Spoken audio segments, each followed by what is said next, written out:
Today on the WEInvested podcast, we have Kylon Gienger, and he is the president of Acquirer. Kylon, how are you doing today? Living the dream, Wesley. Thanks for having me, man. Yes, sir. Thank you so much for joining us. And before we started recording, man, we were talking a little bit about, your business and what it is that you do. And I think it's super interesting and something that, the audience will be excited to hear about. Yeah. So, in a nutshell, at Acquira, we help people acquire businesses. Oftentimes, folks have, and I think you recently had an episode come out about flipping houses, right? So, folks are pretty familiar with the idea. You buy a house, you build value into it, you sell it for more than you paid for it, or you hold on to it for the cash flow. So, same idea here, just with small businesses, which can be a little bit more complex, but that's where Acquira comes in. We help folks do that. For sure, for sure. And before we jump into the actual business itself, I want to take it back just a little bit and talk about, where'd you grow up? So I grew up in Washington. I was born in Federal Way, Washington. Spent most of my life in Yakima, Washington, which is kind of smack in the middle of the state. A lot of people call it the armpit of Washington, and rightfully so if you've ever been there. And also Snoqualmie Pass, Washington, which I know you're familiar with. So lived most of my life in at the pass, kind of up in the mountains. I grew up homeschooled. That gave me, I only went to a regular school 2 years in my, during high school, but besides that was full-time homeschooled. I was lucky enough to have my mom there teaching me, my dad working from home, and we lived up in the mountains. So I had a lot of freedom and a lot of ability to pursue natural curiosities, which I think just naturally lent itself to being an entrepreneur and thinking outside of the box and kind of taking certain risks. Yeah, that's a young Kylon. For sure, man. And that's super interesting too. I think you may be one of the first people that I've interviewed on the podcast that's been homeschooled, and it's interesting to hear, how you feel that being homeschooled helped shape you and develop you into becoming an entrepreneur. But we were talking a little bit earlier, you're from Washington State, but now you're in Montana. So, what caused that migration? Yeah, so I bought a business here is the short story. So not only am I involved with Acquira, which helps people buy businesses, I'm doing it personally. So I bought a plumbing company here 4 or 5 months ago now, and that caused us to buy a house here and move here full time. It's not a long-term position. We're already working on another deal back closer towards home in Washington State, and we've looked at others in Montana. Idaho is sort of my search area. And we have this other deal. If it closes, it'll close sometime during the holidays before the end of the year. We're recording this now, kind of mid to end of October, 2021. And if that happens, we'll be moving there probably for 6 months to a year. So my general strategy at this point is buy a business and then buy a house near that business and work on the business until I get it to a point where I can hire somebody else, a full-time general manager, that then I manage the manager and go on from there and keep building the portfolio in a nutshell. That's awesome, man. That's awesome. So, how would you say that transition has been for you, moving from Washington State to Montana?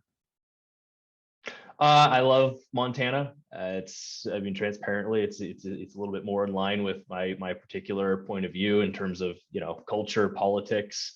The people here are just absolutely fantastic. I miss the mountains of Washington State for sure. But yeah, Missoula has some, and Montana has some great mountains. But being up on Snoqualmie Pass, I'm sure there's some great peaks up there. And I do a lot of snowboarding, backpacking, stuff like that. So miss that, but overall, not a crazy transition. And in terms of buying a new business, right? I mean, that's a whole another story. That has actually gone smoother than it's gone pretty smooth. But this isn't my first rodeo either. It's my first rodeo in terms of actually buying a business personally. But I've started and sold 3 other businesses and started them from scratch, built them up. And I'll tell you, I'm never going back to starting a business from scratch again. I don't think. I think from here on out, I'll be buying existing businesses, and if we want, we can go into why exactly that is. For sure, for sure. And so, we stated earlier that, you're the president of Acquirer. And that company buys and sells businesses, existing businesses. Mhm. So how did you get started in this industry? Podcast, actually, full circle here. Yeah, I started a podcast called Successful Dropout back in 2015, 2016. That grew quite popular. I was a big fish in a small kind of niche pond back then. With the homeschooling background, and I also was a college dropout, so I was naturally curious to talk to other successful entrepreneurs that had dropped out of college and taken a less than traditional path. So um, that took off. The first person I ever interviewed on that podcast, I remember being so nervous I chugged a glass of wine prior to it. We ended up hitting it off, and a year and a half or so later, he pulled me into what he was doing, which at the time was buying digital businesses. He's buying SaaS companies, e-commerce content websites. And I joined him and his team, and that eventually morphed into being part of the founding team at Acquira. And now our focus is a little bit more on the brick and mortar end of things. We primarily acquire brick and mortar businesses, not so much digital. But that's essentially how I got into it. So that was a period of 3-4 years or so where I just realized, hey, this business buying thing, it's gaining traction. More people are finding out about it. We can help those folks, and I like this much better than starting businesses from scratch. So I'm going to stick with it. Nice, nice. And so was there any reason that, made you guys shift, from buying digital businesses to brick and mortar businesses? Because it seems like, especially 3 or 4 years ago, online businesses and digital businesses were like the hottest thing ever. So is there any specific reason for that change? Yeah, it was because they were becoming the hottest thing ever. To put your own words back in your mouth, right? It's when the guy that pulled me in started with it, nobody was really even thinking about buying digital businesses, right? They were buying them at maybe 2 times EBITDA, something like that, 1x at some points. As we got into it, it just grew more popular, so it got a little bit more saturated. There's other reasons we kind of moved out. It doesn't mean there's still plenty of opportunity there, but other reasons were sometimes they're not as steady or stable as brick and mortar businesses. They're often harder to finance. A lot of the financing we're using for these business acquisitions are SBA loans, particularly the SBA 7A loans. There's maybe a handful of lenders out there in the US that know how to kind of promptly generate these loans for online businesses. They're still kind of figuring it out, and it's a little bit old school. So we did okay in the digital space, but we decided to make the switch to brick and mortar when we just looked at the space. And primarily the brick and mortar businesses we're interested in are things like I bought out here in Montana, home services businesses to be exact. So these are things like plumbing companies, roofing companies, HVAC companies, pest control, moving companies, landscaping. But speaking particularly of things like HVAC and plumbing companies, or like the plumbing company I have, these are very attractive businesses. They're unsexy, right? They're kind of boring, but they're attractive from an investor standpoint because they're incredibly recession resilient, right? Like my company performed very, very well all the way through COVID because people are stuck at home. Plumbing is a utility people often take for granted, but it's probably the most used utility in your home. And when your toilet or your sink breaks, or you have a leaking pipe somewhere in the wall, that's an urgent, active problem that you are going to call somebody out there and solve and pay for as soon as possible. Even your discretionary spending, you're planning a vacation or something like that, you're going to spend that on plumbing. Right. And it's not something that's going to be automated away anytime soon. I don't see Jeff Bezos building a robot that can come and install, reset your toilet anytime soon. Right. Right. So for all these reasons, and they're plentiful, like supply is somewhat plentiful. These businesses are owned by baby boomers. Most of them are.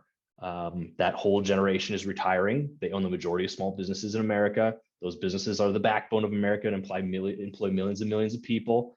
So over the next decade, there's trillions of dollars worth of small business assets that need to switch hands, or they will die and be shut down, and people will lose their jobs. So, and because there's a lot of supply, and in some sectors, not a ton of demand yet, like they're trading for multiples that are still fairly reasonable, right? You're looking at anywhere from a 2.5 to a 5 multiple of yearly EBITDA for a lot of these businesses. For a business doing somewhere between 500K per year in earnings up to a couple million. So that means a business that's earning $1 million a year in the owner's pocket. We call it seller discretionary earnings.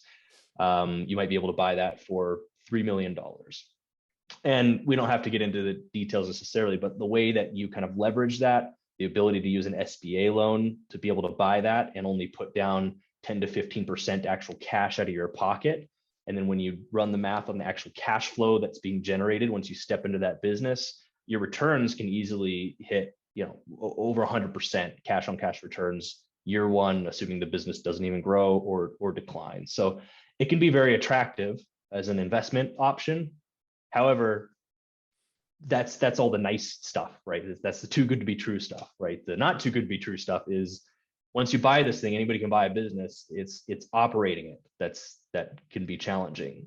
It's how do you optimize the business? How do you grow it? And that's where I'm in the trenches right now. I'm going to the office every day and dealing with the day-to-day problems of building this business from a small kind of sole proprietorship that's existed for 25 years into an actual company that with systems and hiring more people and something that's on a bit of a growth trajectory and a well-oiled machine that runs itself. That's the challenge. That's the challenge I love, but not a lot of people know how to do that. And you should know how to do that when you're putting hundreds of thousands of dollars of your cash on the line. So I know I went off on a bit of a tangent there, but hopefully that's some helpful context for folks looking to buy these businesses.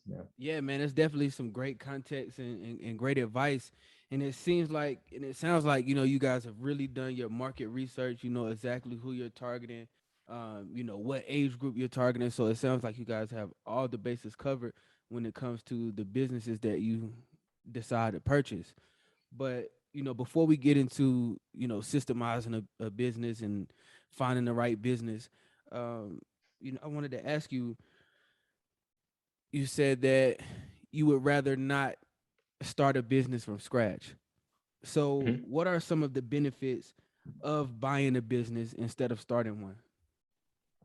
That's right. When you start a business, again, speaking from personal experience, the first business I started, it was a painting company, just a residential painting company. I started with a best friend after I got out of the military.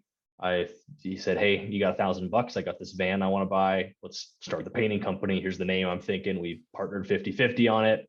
And we both jumped in a van, bought some basic paint supplies, and started knocking on doors to paint houses. And it's just tough.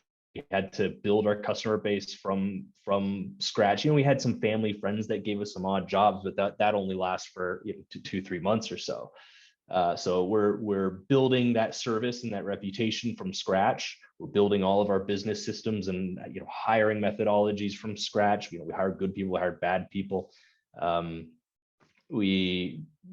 So there's a lot of blood, sweat, and tears that go into it. And probably any business you start, a solid 2 to 3 years worth of just developing the product or service, getting a reputation, building a customer base and some customer loyalty, and getting the thing to actually cash flow positively to the point where it's worth the investment, right? So you can skip all that with buying a business. It's like ethical cheating. You're cutting in line when it comes to owning a business that works for you, that gives you, financial and time freedom.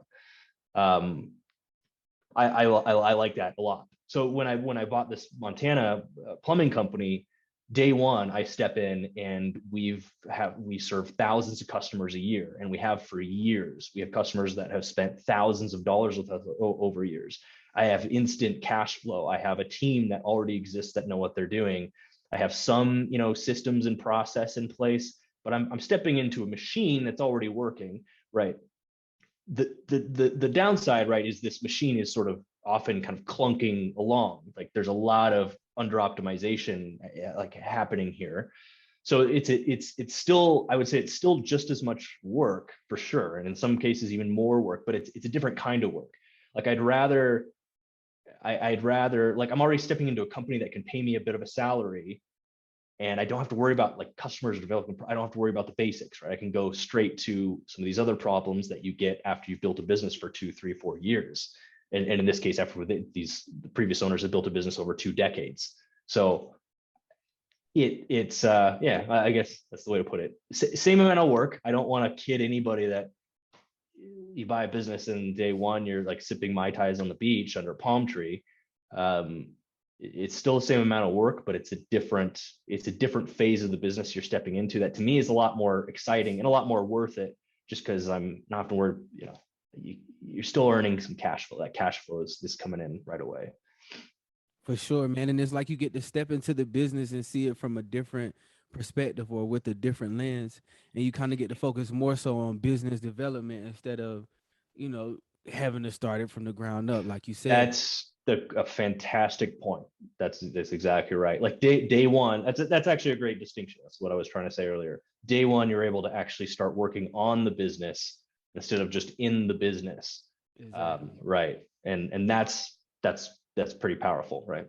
Exactly. And so that leads me to my next question. You know, how do you find, buy, and grow a business? Okay. Yeah, man, because I feel like some listeners may think like, oh man, he's talking about, you know, buying businesses that are already cash flowing. Maybe I won't be able to afford it. It might be out of my price range, or I can't, you know, do that right now. So I feel like that's one of the bigger questions, you know, like how is that barrier to entry? Okay, so let me start, because that, you know, find, buy, grow business, each of those subjects we could talk on for a couple hours. Let me maybe speak directly to some of your listeners that are wondering, can I actually do this? So um, first of all, the first thing I do is, again, this is why Acquire exists. Like our team is on standby to talk to you as soon as today, tomorrow, a live person that can kind of talk you through the whole process. We can send you information. We have a massive introduction package that outlines every phase of the business buying process. And here's all the things to keep in mind and case studies.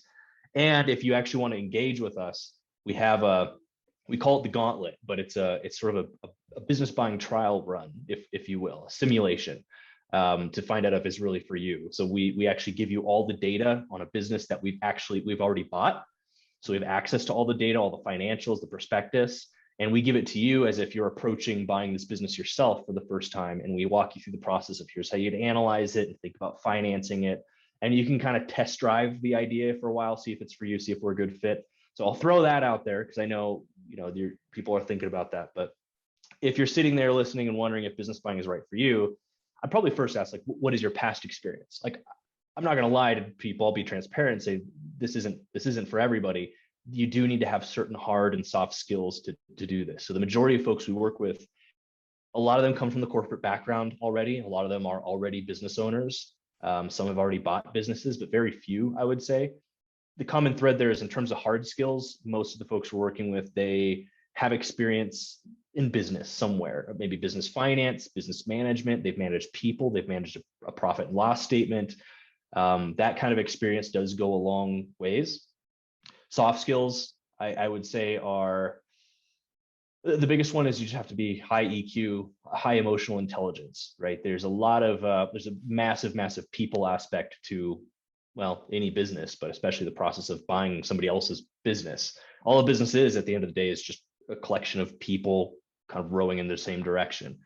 So you need to have the ability to, you know, kind of emotional intelligence, kind of a patient, kind of humble personality. That really goes a long ways. But some experience in business is definitely very helpful. Aside from that, you know, some of the other practical things is you're going to need to get financing on most businesses you buy, unless they're minuscule, you know, maybe under 100,000 total purchase price. But we're buying businesses that, you know, the minimum purchase price is maybe that 1 to 1.5 million, which means not a lot of people just have that amount of cash sitting in an account. And even if you did, you don't want to usually put all that into a deal. You want to leverage it somehow. So to do that, you're getting debt. To get debt, you have to have a good credit score. You know, you've got to have a decent, like, in income and kind of professional track record already. And these are all things you can find out for sure once you start talking to business brokers or lenders, right? Or even our team and some other folks in our ecosystem that are buying businesses. You can get more perspective on where you fit into that.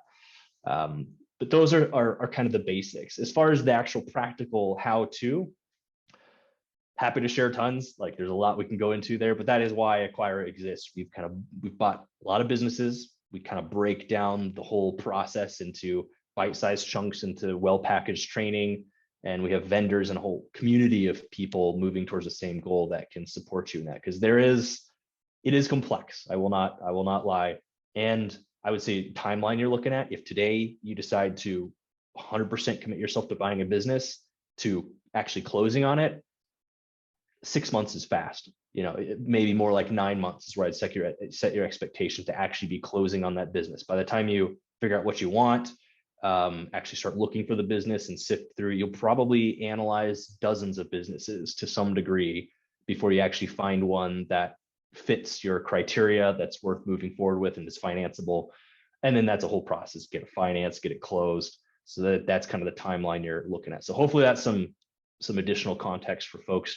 If you want to see like what's already out there on the market, a great way to, and just the types of businesses that are for sale, a great place to look is bizbuysell.com, BIZ buy and then sell.com.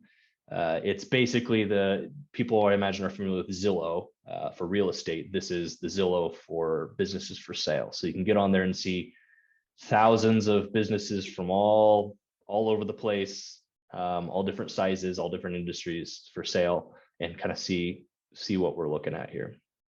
For sure, man. And that's definitely some great background information. And it certainly answers a lot of my questions, and you give some great resources for people to actually use and take action steps. But that kind of leads me to my next question. So, and I guess it's kind of two in one. So if somebody is looking to buy a business, do you think it's possible to do that with the day job, with that corporate job, with that 9 to 5? And would you recommend being in the same state as the business that you're purchasing? Great questions. Really quick, you mentioned resources. One other I'd throw out there is the book Buy Then Build. Buy Then Build by a guy named Walker Deibel. We didn't write it. He's a good friend of ours though, and he's kind of the OG on writing good content for business buying. That's a great book to read through if you're really interested in the subject. That'll give you a lot of good context. So, but to your question, I remember the last part of the question. If you should buy one in the same state, the first part. 9 to 5, like having a day job and still trying to buy a business. Yes, so absolutely possible, and actually, we would highly recommend that. So like I'm doing it right now. I'm in the process of buying a business while I'm running another business. It's 100% doable. So for that 6 to 9 month window I was telling you about, when you decide to buy the business to when you probably actually close, you can be working a full 9 to 5, W-2 job during that. Now you'll need some flexibility here and there, right? It's kind of chunky the way the process works. For instance, today on this deal I'm working on, I spent half the day on just phone calls with the lender, with a business appraiser, with the actual seller, and a couple hours just emailing on it, right? But I didn't focus on it all last week, for example, and was able to focus on the business here. So it's kind of chunky and you'll go through periods of diligence where you're up late on a Sunday night, cranking away on a financial model you got to send to the lender as soon as possible. So, but generally speaking, yeah, you can do it while you're in your 9 to 5, and yeah. Little tidbit, getting granular, but a little tidbit to throw in there is most lenders, though, if the next question is, can you still have your 9 to 5 and know the business? The answer is really no. And most lenders that are loaning you money to buy the business will want to know that once you buy this thing, you're going to dedicate 110% of your time to it, quit your job and earn a salary from the business you bought, but work full time on it. So in terms of getting it in the same state, it depends, honestly. We're working with folks that are, like I said, I bought one out of state. I did decide to move. We're working with folks that are looking in their own state for sure.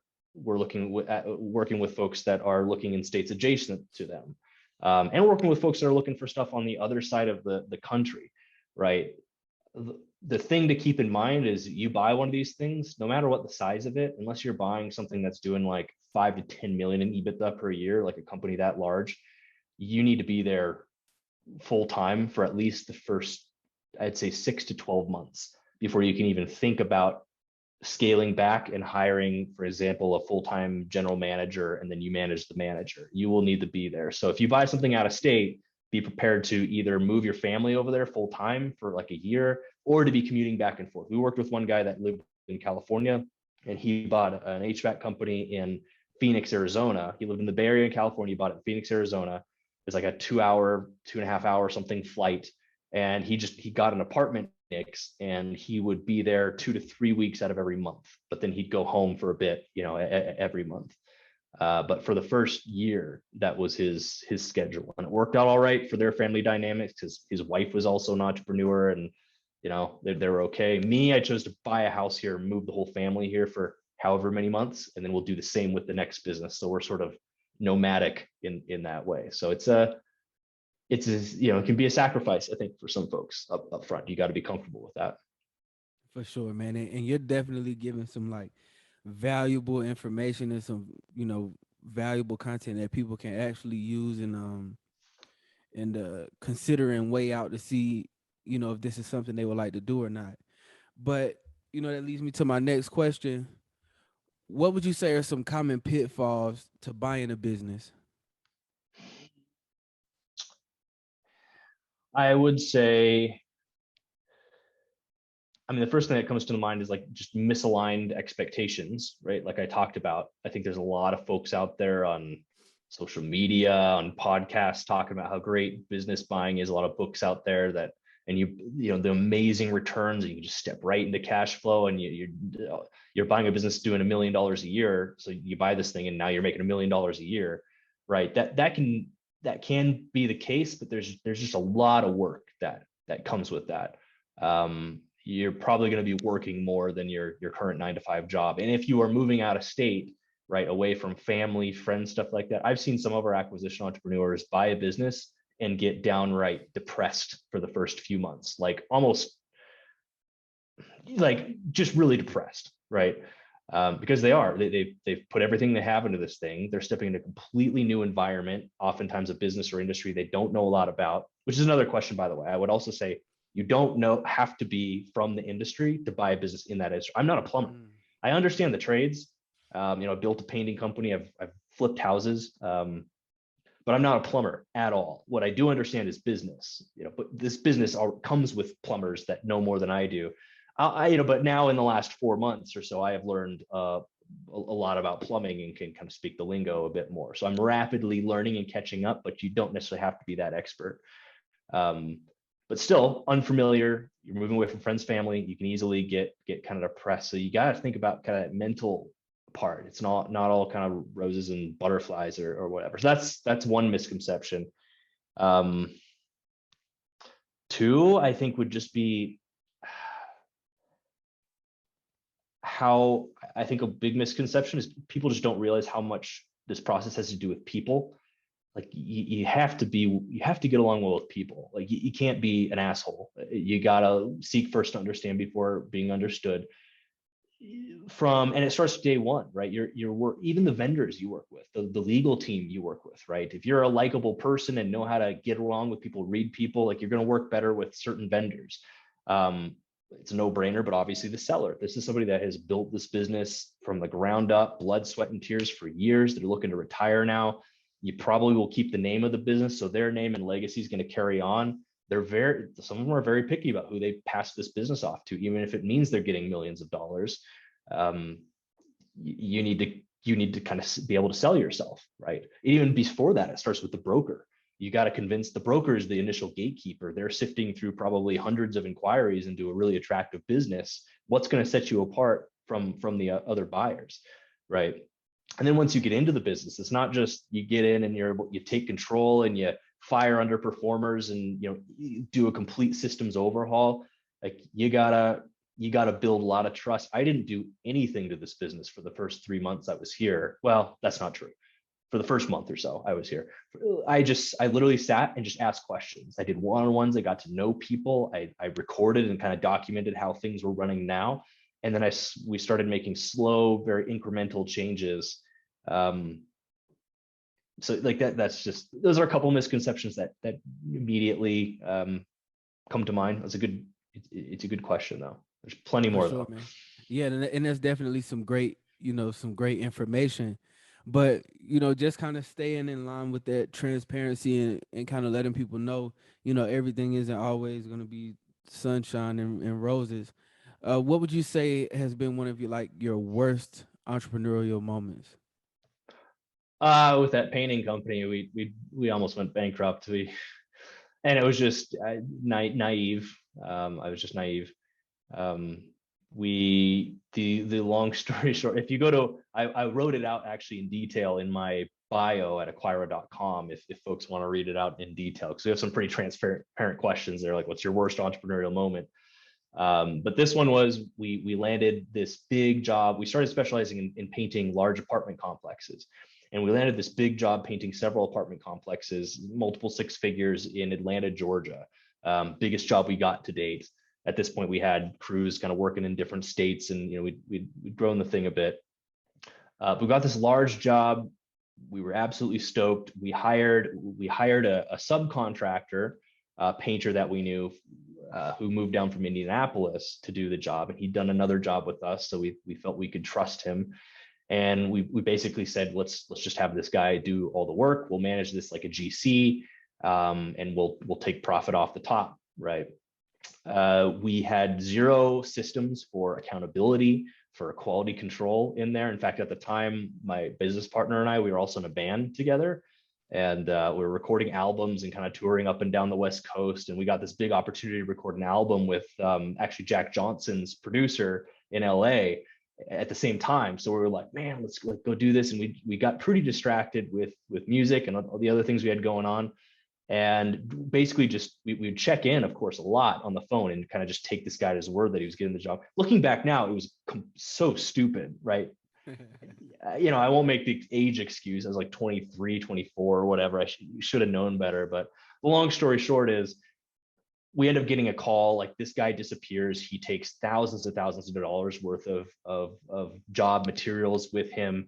We're starting to get calls from employees he'd hired for weeks and then never paid. And then the guy just completely ghosted. We couldn't get a hold of him. So it was nearing Thanksgiving. It was right around the holidays. I was like, man, it was in a Tuesday night at like 9 p.m. Snow Call Me Pass. I'm like, I got to jump on a plane. So my wife books me a ticket at like midnight from SeaTac over to Atlanta, Georgia. I get on there. As I'm on there, I'm getting texts, I'm getting calls, I'm getting emails. The property management company that hired us is absolutely pissed. And I had my first and only panic attack on that flight. Listening to the Bahamas too, the band, and to this day, some of their songs, it brings back bad memories. I can't listen to it. Got there, there's like pissed off workers everywhere. I was literally hiding in an apartment from people, just angrily looking around and yelling. They wanted to get paid and stuff, because I'm still trying to sort through what's all happening here.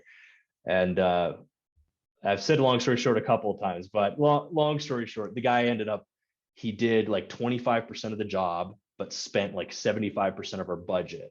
So we had the majority of the job to do left with just a little bit of a budget left. And so I stayed there for many weeks, ended up paying a lot of the folks that were owed money. We never recovered our materials, and basically went way into debt on that job. And it kind of fell on our materials supplier, our paint supplier, all that debt. We couldn't pay them at the end of the day. And yeah, pretty much lost our shirts on it, considered bankruptcy. But it was a good lesson in humility. We ended up kind of crawling on our hands and knees to this supplier, to the people we owed the most money to, and said, hey, this is the situation. It was dumb. Here's where we're at now. Here's the jobs we have lined up. We're going to do everything in our power to pay you back. We can't pay you back at the rate you want, but we're gonna pay you back what we can every month. And I remember talking to them and saying, like, I laid out our company's finances for them. And I said, here's how much I kind of have to take out of this profit to like pay my bills and stuff, but everything else we'll give to you guys. And I remember I proactively would call them once every couple of weeks to tell them where we were at. And it took a good year or so, but we ended up getting another large job that more than made up for, was able to pay them all back and have some profit. And then I sold the business at a profit to my partner when it was all said and done. So that was a long story, but that's my worst entrepreneurial moment. But it's good learning experiences, and definitely a learning experience in being kind of transparent and humble with people you owe money to, because we could have very easily, they were threatening to sue us, to go after our bond, our insurance, to pay them, which would kind of ruined us as a company. So having to face them and be proactive in paying off that debt, telling them where we were, even though it was kind of embarrassing, was a good lesson. For sure, man. And I think it's a great example of, just being, like we said earlier, just being transparent and open and honest up front, and letting people know, like, hey, this is what the situation is, and it worked out well for you. So, you could have handled that situation a lot differently, but just by being upfront and letting them know, I'm sure they really appreciated it. And even though it took some time to pay them back, you guys still made it happen. Yeah, certainly, man. But yeah, I'll never run a business or a large project like that again. It's so stupid talking about it now. For sure. Nah, it's a great learning experience, and it's a awesome story for the podcast. So yeah, man, it paid off in some way. But that kind of leads me to my next question. What would you say is the importance of having a good team, and how did you focus on building your team? It's incredibly important. In fact, I'm dealing with that that part of the journey in this business here right now. We already have a fantastic team here. Culture is everything. Having a really solid culture, and when you're doing your diligence on a new business to buy, it can be very difficult to understand the culture, because you're not going to actually really be able to go to that business during operating hours. More often than not, the seller doesn't want their team to know that they're selling and stuff. You're just not going to really get access to that. So it could be very difficult to understand what you're getting into from a culture perspective. But I have seen businesses, large businesses, be acquired and fail off the basis of just a really unhealthy culture. An owner who's kind of an asshole and backstabs and yells at people and is vindictive. Like these things will tank a company, and it's something that a lot of people just don't take into account. So you can tell often by the owner. Like oftentimes an owner of a business is kind of the culture is an extension of who they are as a person, and you will be interacting with the owner a lot. You can tell by customer reviews. That's a way to kind of get a gauge on it. And if you do get a chance to talk to any employees or customers of the business, that can help you. We've got a great team here at this plumbing company, but me moving on to the next acquisition, I know I'm going to have to hire a decent operations manager to be kind of an extension of myself here. So I'm automatically thinking of, this is a great team. I'm a great fit with this team. I don't want to bring somebody else that's a bad fit. I need to bring in the right team member. So I focus first on character. I look for people that are hungry, humble, and smart, have a good character, are continual learners. The skills to actually do it. In fact, the guy I'm considering, great character. I've worked with him for a couple of years. I trust him implicitly with anything. I know I'm going to sleep well with him involved. His skill level, though, he doesn't have a lot of experience in the role that I want to place him in. But I know his ability to learn, and I'm willing to help turn him in from a B player into an A player. So I kind of look for that first in the team. And also, like with our team, when I'm hiring new technicians, we recently started doing something quite unique in the space, which is free ride-alongs. If somebody wants to work at our company, or we're hiring somebody, we tell them, I don't even interview them. I say, show up at the shop at 7:50 in the morning tomorrow, and jump in the vans with the guys and just ride around to jobs. I don't tell them anything else. And within half of a day, we can always tell if this person is a good fit, right? And vice versa. They can tell if we're a good fit for them. But we've had guys show up and, they seem great on paper, they seem great in person, but, again, I don't tell them anything, but we had a guy show up in gym shorts and a t-shirt, at a plumbing company to go do service calls, which is just intuitively, you need like work pants, work boots, like something, maybe some gloves. He was on his phone all day, like just obviously not a good fit. So that's been pretty crucial, helping us build a great team too. But you're looking for culture fits. You're looking for people that they've got that character, that high caliber character to start with. And I'd much rather hire for that and then build in the skills to them than the other way around. I've definitely made mistakes hiring people that definitely have the skills. They cost more, they have the track record, more competency, but end up being not a great culture fit and kind of bringing the whole team down. So hopefully that is helpful.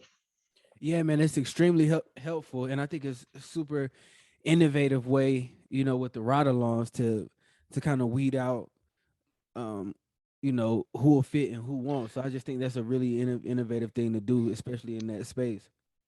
Yeah, come to think about it, even in other spaces, like if I owned other businesses, like even online businesses, I like call it job shadowing. I'd probably do the same thing, knowing what I know now, not just in kind of the HVAC plumbing space. Because again, you get somebody, first of all, if they're willing to if they're eager enough to come to your business and for free, just be there and help out however they can for a day, that's a good indicator. You're not trying to take advantage of them at all. I've never had anybody that's had an issue with that, but that's a good indicator that they're hungry for it. They're very interested. Somebody who's like, no, I want to be paid. It's not great vibes. And hopefully that's not illegal what I'm doing and broadcasting the world or whatever. But yeah, even if they're just job shadowing you, right? A person you want on your team is the type of person who's also, maybe they don't know exactly what's going on, but they're constantly like, how can I help? They're thinking ahead. They're handing you the tool before you need it, because they see like, oh, this guy's going to get into pipe wrenching a bit, right? They're helping you lift something heavy before you ask. These are the things that the guys will tell me at the end of the day, like, this guy did all that. And I'm like, okay, great. Like, he's probably the right person. Let's have him. Or there's folks that literally, they just stand there. My tech called me one day on one guy we had as a ride along, and he's like, yeah, so and so, like, we got to the job. It's been a half hour. We got to the job. I got out of the van. I went and started doing the service call. It's 30 minutes later. He's still sitting in the van. I was like, wow. I was like, did you say anything to him? He's like, no, I didn't say anything to him. And when I asked him, he was like, oh, I didn't know, like I was supposed to get out or whatever. It's like these types of, like, that's never a person that would be a good fit with us. Yeah. So yeah, I'd suggest it for almost any business, actually. For sure, man. And I definitely don't think that's illegal. That just sounds like a really hands-on, super fun internship. You know what I'm saying? So I like the way you framed that. Yeah. For sure. In fact, I'm just going to name it that at our company now. Hands-on, super fun internship for a day. Let's go. Yeah, man. So, what would you say is your favorite aspect or your favorite part about being an entrepreneur? I like betting on myself. I like the freedom too. I've been through points in my life where I have joined other businesses and ventures that at the end of the day, I didn't control. At the end of the day, the buck didn't stop at me. And that's refreshing in a way. You don't have all the risk. And oftentimes those were with those folks that I did work under were kind of mentors to me. And so that's nice for a time. But at the end of the day, I've always learned the lesson that I would so much rather bet on myself, even if it's a bit riskier and there's more unknowns. I'd rather bet on myself any day of the week.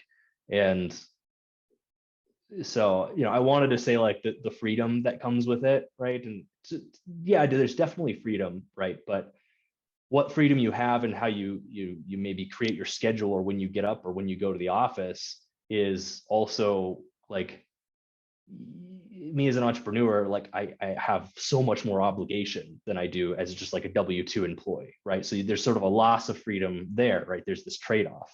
I'd rather be on this side of the trade-off than on the W-2 side. But again, entrepreneurship, it's not always you just buy a business or invest right and now you're sitting on a beach. Like and especially if you've got that drive to be an entrepreneur in the first place, like you just got to keep going. But I do have a lot of freedom, but at the same time, like right now we're building out our price book at the plumbing company. To do that, I have to be available at every, like any minute during the day, which is why I was like checking my notifications even before we started this, because my guys are out in the field. They need stuff built into the price book right that minute. I'm the only one doing that's my role right now, temporarily in the company, and I've got to be there and do it. So in a way, they're like my new boss for a bit, right? The boss has a boss now. So there's trade-offs, and people have to be aware of that. But I like that kind of freedom, and I like betting on myself at the end of the day. Yeah. For sure, man. That's awesome.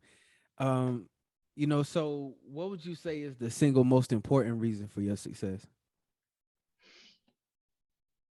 Oh,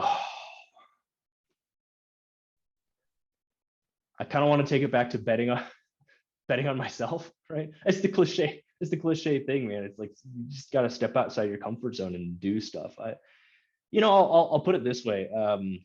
When I had that successful dropout podcast and I was interviewing these college dropouts, right? That was a question I was always trying to dig into. What makes them able to take off on this very untraditional path, despite what family and friends say, and kind of still make it successful? I've had business partners that I've admired because they're visionaries, and they say, I want to do this, and they would just go do it, and they'd figure it out and fail sometimes, but they'd always learn and then be pretty successful. And we had this concept we'd always talk about on the podcast called just-in-time learning versus just-in-case learning.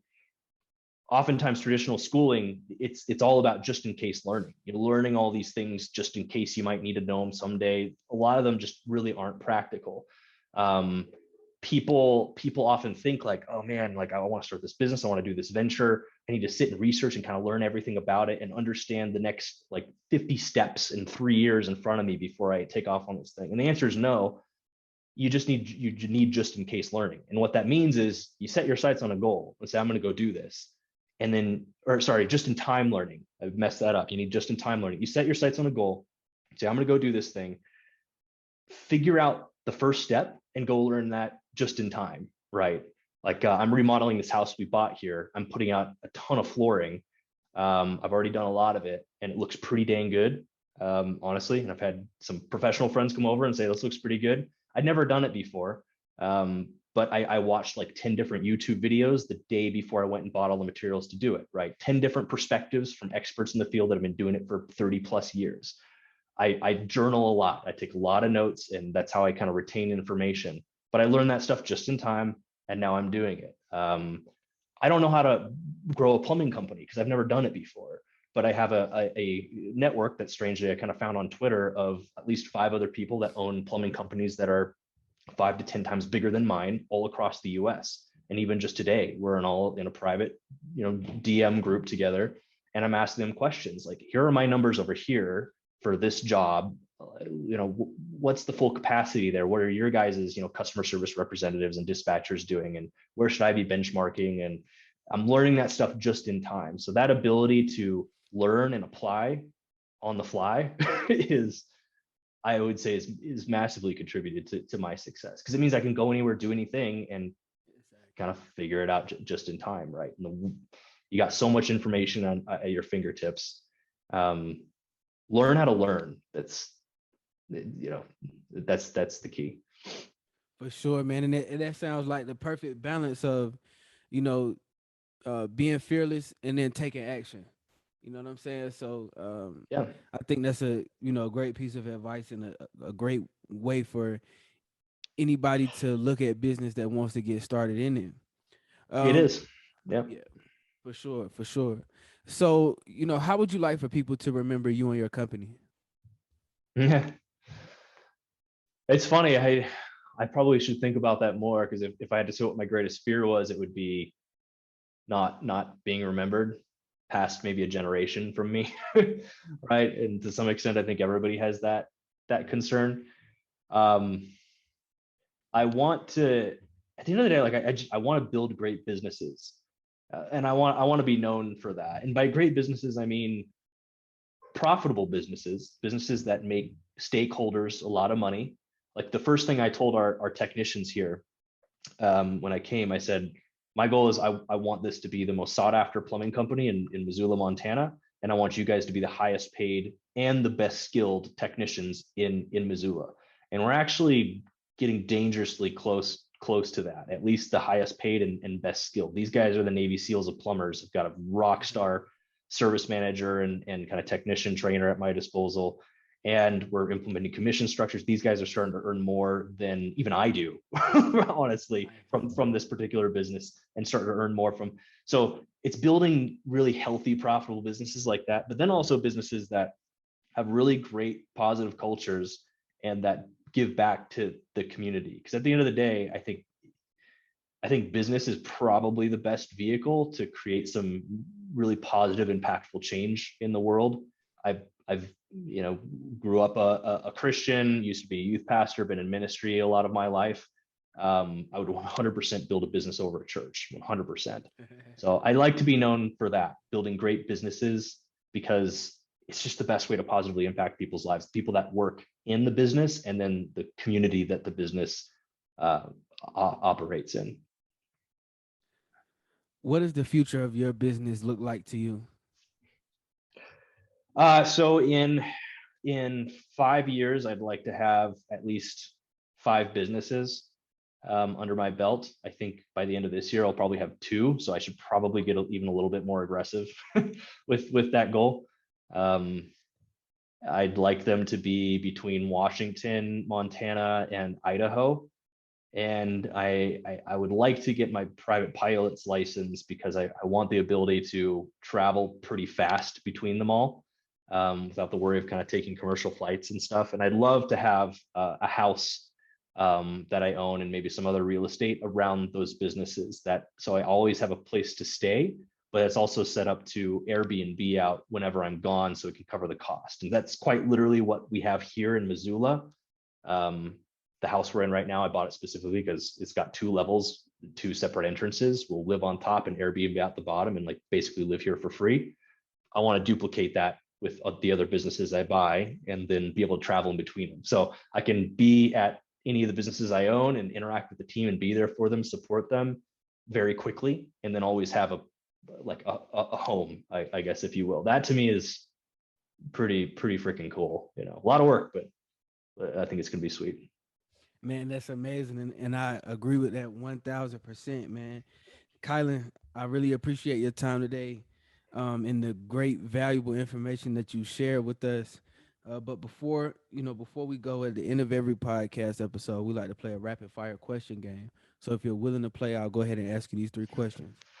All right, I'll try to keep it rapid fire. I know I make a long story long. It's all good, brother. Look, I enjoy the stories, and I know the listeners do too, for sure.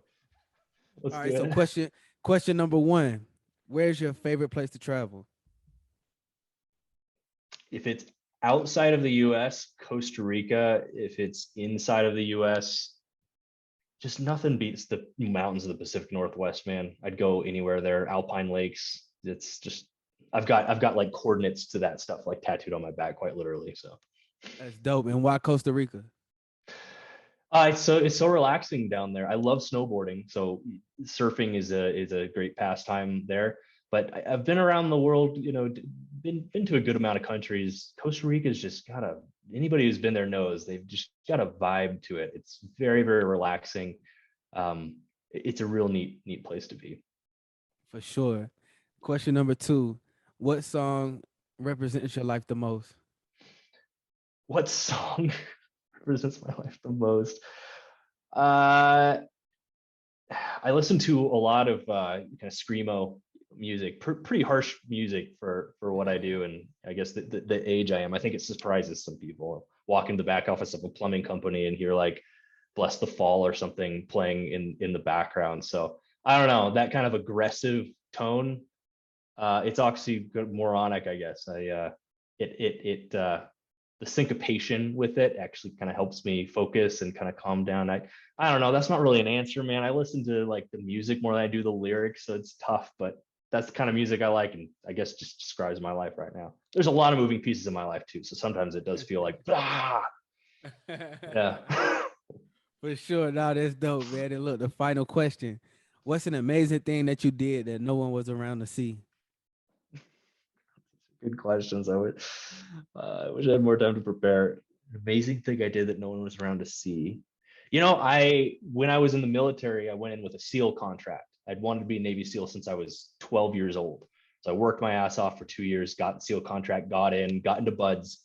Long story short, I ended up getting injured and medical discharge, but did a lot of tough stuff there in BUDS that, of course, my the folks in my class, it was class 296, were there to see, of course, but no friends or family. And they, I've told some stories, some not, but I think it'd be pretty badass for some people I know pretty well to see me doing that. Like some of the employees here at the company, they might, there's some mutual respect, but they might be like, oh wow, that's pretty sweet what he did. For sure. Kylon, thank you so much for your time today, man. I've learned a lot and I appreciate you. Thanks. Well, Wesley, it's been great, and you've got some good questions, man, and hopefully I've provided some value to the listeners. Thanks for having me. Yes, sir.